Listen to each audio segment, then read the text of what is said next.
Right, in this video, I'm going to cover some things you should think about before trying Chloe Teen's ab workout challenge, and some things you should think about if you're already doing it and if you're seeing results from it or not. Now, I want you guys to understand I'm not critiquing her channel or her video. I'm just making this video to help you guys get to your fitness goals. So the nice thing about this first exercise is you'll be getting that pelvis off the ground and you'll be getting that scapula off the ground. Now, if you don't feel this in your abs, you could have an upper cross syndrome, which leads to that thoracic flexing a lot more than the lumbar, or you could have an anterior pelvic tilt, which could lead to the hips flexing more than the lumbar. Or you could have great posture, but just have those misfunctions in your form. Now, speaking of an anterior pelvic tilt, if you don't feel this exercise in your abs, the hips could be flexing way too much. The pelvis might not be coming off the ground, and again, you could have an anterior pelvic tilt. So I'd recommend that you record yourself doing these exercises so you can look at your form after performing these exercises. Now, if you do have an anterior pelvic tilt, or you have a very tight piriformis, or for those other two exercises you had an excessive amount of hip flexion, I would recommend here just to avoid this exercise. But this exercise is great for the transverse abdominis, because it's going to be very hard to keep that lower back straight due to that environment being unstable. It'll work the rectus abdominis isometrically, preventing that lumbar from extending, assuming those hips don't move up too high. And this exercise will also do a great job targeting the hip flexors.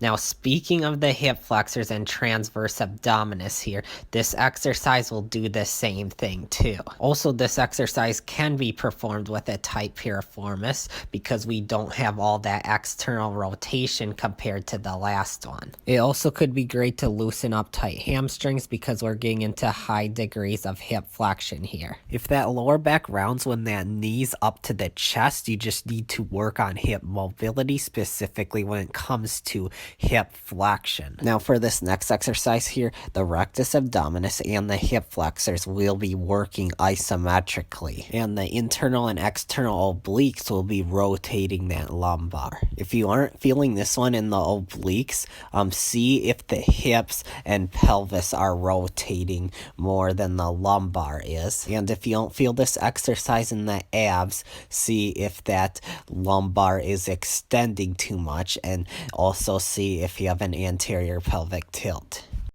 So it might be a good idea to modify your challenge of this workout to not be to complete this workout, but to instead be to complete some of these workouts with great form. Now, this exercise here will target the lower abs. We probably will be getting more flexion in the L3 or L5, but again, make sure you record your form so you can see that for yourself. We'll also be hitting the hip flexors here too. We got hip flexion, so if you have an anterior pelvic tilt, you probably won't be feeling this one in the abs and might want to avoid this one. And if you have a posterior pelvic tilt, you might struggle at getting into all that hip flexion, but you still should be fine doing this exercise as long as that lumbar goes to neutral at the bottom. Now, for this exercise right here, we'll be hitting the transverse abdominis, of course. We'll be hitting the rectus abdominis, the abs at times. We'll be hitting the obliques, specifically the internal and external obliques at times, and the quadratus lumborum at times. Now, if you do not feel this exercise in the obliques, it could be that the pelvis is rotating a lot more than the lumbar. Now, with this next exercise here, we will be hitting the transverse abdominis. Of course, we'll be hitting the rectus abdominis. We'll be hitting the hip flexors and the quads too. We'll also be hitting the hip abductors and hip adductors. Now, I want you to understand when I say we're hitting those muscles, it doesn't mean we're hitting them at 75% of your 1 rep max. Yeah, we could be, but it doesn't mean for sure we aren't. So I'll get into details at the end of the video explaining what to do about this to best help you get to your fitness goal, so make sure you stick till the end for that. Now for this next exercise here, we'll basically just be hitting the abs isometrically, the hip flexors isometrically, the quads a little bit isometrically. Now moving those shoulders up and down could help make the environment a little more unstable, making it a little harder to balance, helping us use the transverse abdominis more. Now again, make sure you don't extend the lumbar. If you do have an anterior pelvic tilt and you don't feel this in the abs, it might be a good idea to fix that first before including this exercise in your workout. Now here we're just doing a crunch, and this exercise right here I would recommend for you to do if you have an anterior pelvic tilt, as long as you do it with great form like this here, keeping those feet flat on the ground, and make sure that one vertebrae is coming off the ground at a time, and that some of the bottom ones are not coming off first, so that we're getting all lumbar flexion and no hip flexion. Now if you're not feeling it in the abs or feeling some kind of pain in your sternum, you might be flexing the thoracic a lot more than the lumbar, so instead focus on getting lumbar flexion. Now if you're feeling it in the neck, make sure you aren't flexing or rotating that cervical. Just make sure you're keeping that neutral throughout the entire range of motion and just focus on flexing the lumbar. Now this exercise again is a great transverse abdominis. The lumbar will be rotating, so will the pelvis a little bit, so the environment here will be pretty unstable. And even though these transverse abdominis workouts may not help you get a six-pack, they're still very important to help you get stronger in those compound movements. Now same thing here with the plank. Make sure you include this exercise in your workout just to overall help you build a great foundation and help you become stronger in those compound movements. You really are only as strong as your transverse abdominis, specifically when it comes to functional strength. Now it's very important that you stop when you aren't able to do this with great form. So when those hips start to move up, that lower back starts to arch, make sure you stop then, even if you haven't done it for 30 seconds. Just take a longer rest period. Now for this next exercise here, the abs will be working isometrically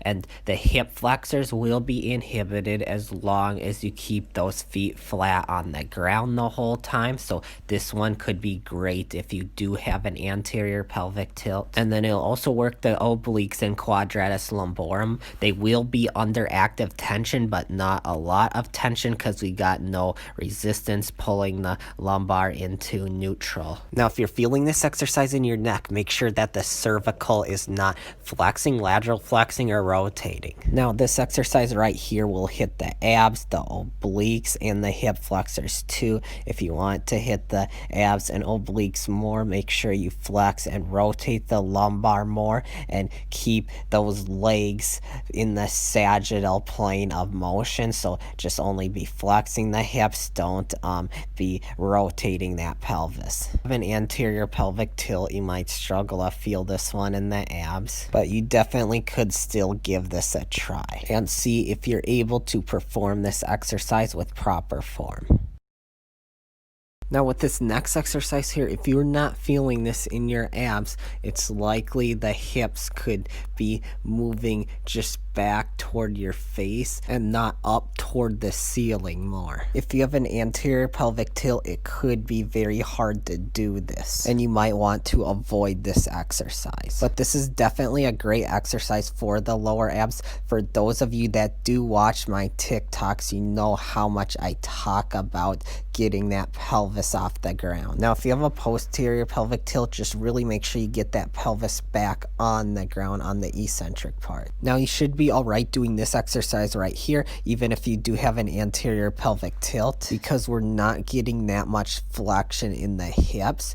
We're just trying to get that scapula off the ground, which will be flexing the lumbar here. If you do have an upper cross syndrome, really focus on flexing the lumbar to get that scapula off and not flexing the thoracic. Now, another thing I need you guys to understand here is just because your fitness goal is to get a six-pack doesn't mean you should do all your ab workouts using the same intensity variables all year round. Now, obviously, each exercise is done for 30 seconds of time under tension, and we do one set of each exercise, but she doesn't go into super specific details on what the tempo should be and how many reps you should do. She just says to do them for 30 seconds. And then it'd be good to know how many days a week you should do this workout and how long you should go till you change up some of the intensity variables. So briefly breaking down your microcycle, mesocycle, and